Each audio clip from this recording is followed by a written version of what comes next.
بسم اللہ الرحمن الرحیم۔ معزز سامعین و ناظرین، یہ جناب سمر عباس اتاری صاحب ہیں۔ طارق مسعود اس کا نام ہے اور ابرو یار ورگا دا منہ ہے، تسی دیکھیا ہونا ہے، چنگی جناب علی کوٹ کرلی ورگا دا کادے وہ بیٹھ چوڑا مارتا ہے۔ سوچے تھے جو مرزے پلمبر جو انی پی ہوندی کتی چٹی ہوندی نکے موٹے بڑے چھوٹے کالے پیڑے کتے بلے سارے لگے بیٹھے جے اور چوڑ جاندا جے اے دے واسطے میں اینا ہی لفظ آکھاں گا، پرلے درجے دی چبل جے جڑے فیس بک کی مولوی نے اپنے آپ نوں لگام پاؤ، یقین کرو تسی ساڈی ایک سٹ نہیں سانی، میں تانوں دسدا پیا اپنی اوقاتاں چ رہو۔ اے جڑے ذاتیاں کوٹ کرلیاں تے چھتیریاں نوں جپے وہ اپنے پیو دا تیجا نہ کر، ساڈے پر کی کرتے ٹنگ اسی تینوں آکھیا ٹرانسفارمر تے رکھ پیو نوں، اسی تے روکیا واسطے بک بک اپنی باندھ رکھ چنگا رہے گا۔ اے اس مولوی واسطے پیغام ہے، مطلب کہ ایک بندے سنن والے نے تو شکل تے ویکھو نا جویں حکم تے چیلم رکھی ہوندی ہے، اے شکل کو بندے دے پتراں والی میں مذاق نہیں کر تانوں ہاسے ہوندے تے وکری گل ہے، میرے دی کوئی اوقات ہے۔ اے چھوٹا بچہ ویکھدے پئے ہو، اے دی جُتی سارے گستاخاں تو آلا جے۔ یہ بریلویوں کے ایک اعلیٰ پائے کا جو سمجھو کہ مناظر بھی ہے اور عالم بھی ہے، یہ مفتی طارق مسعود صاحب اور انجینئر محمد علی مرزا صاحب کے خلاف بات کر رہا ہے۔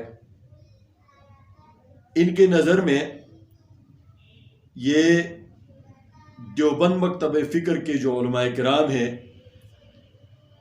اور یہ جو انجینئر محمد علی مرزا صاحب ہیں، ان کے ذہن میں یہ ایک لائن پر ہے، بلکہ اہل حدیث مکتب فکر کے جو لوگ ہیں ان کو بھی شامل کرتے ہیں، اور ان کے نظر میں باباؤں، مزارات اور قبروں کی جو نفی کی جاتی ہے یہ عموماً وہابی فکر کے لوگ کرتے ہیں۔ وہابی ان کے نظر میں وہ لوگ کہلاتے ہیں جو خالص توحید کے پیروکار ہوتے ہیں۔ یہ میں آپ کو اس حیثیت سے نہیں کہہ رہا ہوں کہ آپ کتابیں دیکھیں، آپ ہسٹری دیکھیں، دیکھو نبی کریم صلی اللہ علیہ وسلم کے جو صفات یہ ثابت کرتے ہیں، نبی علیہ السلام کا عالم الغیب ہونا، مشکل کشا ہونا، حاجت روا ہونا، حاضر ناظر ہونا، یہ اس طرح کے صفات جو نبی کریم صلی اللہ علیہ وسلم کے لیے یہ ثابت کرتے ہیں، تو دیوبند مکتب فکر کے لوگ بھی اس کی نفی کرتے ہیں، اہل حدیث مکتب فکر کے لوگ بھی اس کی نفی کرتے ہیں، انجینئر محمد علی مرزا صاحب بھی ان کی نفی کرتا ہے۔ قبروں کی زیارت کے لیے جانا، بزرگوں کے قبروں پر جانا، یہ فی نفس ہی جائز ہے، اس میں تو کوئی دو رائے نہیں ہے۔ سفر کر کے جانا جائز نہیں ہے، بلکہ اگر آپ کسی شہر میں گئے ہیں تو اس شہر میں اگر کوئی بزرگ ہے تو وہاں جا کر فاتح خوانی کرنے میں کوئی حرج نہیں ہے، لیکن جو شد الرحال والی حدیث ہے اس سے باقی سارے قبروں کی نفی ہو گئی ہے۔ روضہ اقدس دوسرے حدیث سے ثابت ہے، ان کے علاوہ قبروں پر جانے کی اجازت کسی کو نہیں ہے سفر کر کے۔ تو اس میں دیوبندی، اہل الحدیث اور جناب انجینئر محمد علی مرزا یہ سارے ایک پیج پر ہیں۔ ان میں بھی بہت بڑا اختلاف ہے، لیکن وہ اس طرح کا کہ بھائی ہاتھ اوپر باندھنا ہے، نیچے باندھنا ہے، آمین بالجہر کرنا ہے، آمین بالاخفاء کرنا ہے، اچھا جی تقلید کرنا چاہیے نہیں کرنا چاہیے۔ اگرچہ بعض لوگ بہت شدت کرتے ہیں، بعض لوگ بہت آسانی کے ساتھ ان مسائل کو حل کرتے ہیں، لیکن اختلاف تو ان میں بھی پایا جاتا ہے۔ انجینئر محمد علی مرزا صاحب کا اسی نوعیت کا جو اختلاف ہے وہ اپنی جگہ پر ہے۔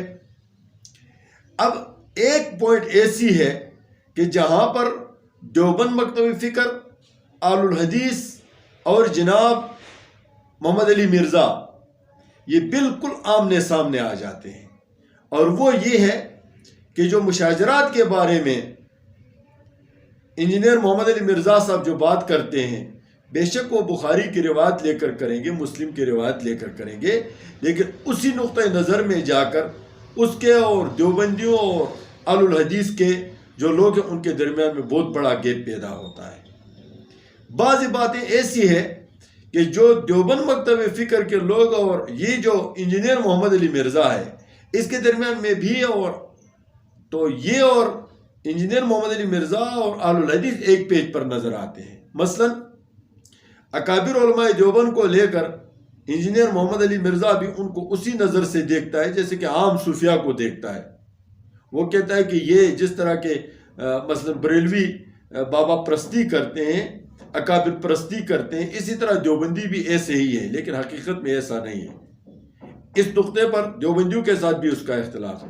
وہ اشرف علی تھانوی رحمۃ اللہ علیہ پر تنقید کرتے ہیں، اس طرح کے دوسرے بزرگوں پر بھی کرتے ہوں گے. یہ اس کا اپنا ایک نقطۂ نظر ہے. یہاں پر اہل الحدیث بھی اس کے ساتھ ہے. اب یہ پورا اگر آپ اختلاف دیکھیں گے تو یہ اختلاف آپ کو ایک قسم کا یعنی اہل الحدیث دیوبندی اور انجینئر محمد علی مرزا یہ ایک طرح کے نظریات رکھنے والے لوگ، بریلوی ان کے بالکل مد مقابل ہے. اب یہ جو بندہ ہے مفتی طارق مسعود صاحب نے جس حوالے سے بات کی ہے اس پر یہ پنجابی میں لگا ہوا ہے کہ اور انجینئر محمد علی مرزا کو بھی ساتھ میں گھسیٹ رہا ہے. بھائی اختلاف اپنی جگہ پر ہے. انجینئر محمد علی مرزا کو بھی آپ کے مسائل پر رد تنقید کرنے کا حق حاصل ہے، آپ کو اس کے مسائل پر رد تنقید کرنے کا حاصل ہے. مفتی طارق مسعود صاحب کو آپ پر رد تنقید کرنے کا حق حاصل ہے، آپ کو اس پر رد تنقید کرنے کا حاصل ہے.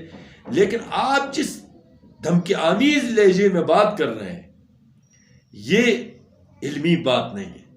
یا آپ گالیاں نکالتے ہیں، جیسے کہ میرے کل کا ایک ویڈیو بنایا ہے جس میں اس نے ایسے غلیظ قسم کی گالیاں دی ہے ایک بازاری آدمی بھی نہیں دے سکتا. اتنا بڑا پگڑا پہن کے، اتنی وڈی وڈی داڑھی چھوڑ کے آدمی گالی کیسے دے سکتا ہے کسی کو جانور کا بچہ کیسے کہہ سکتا ہے، کسی کو حرامی کیسے کہہ سکتا ہے؟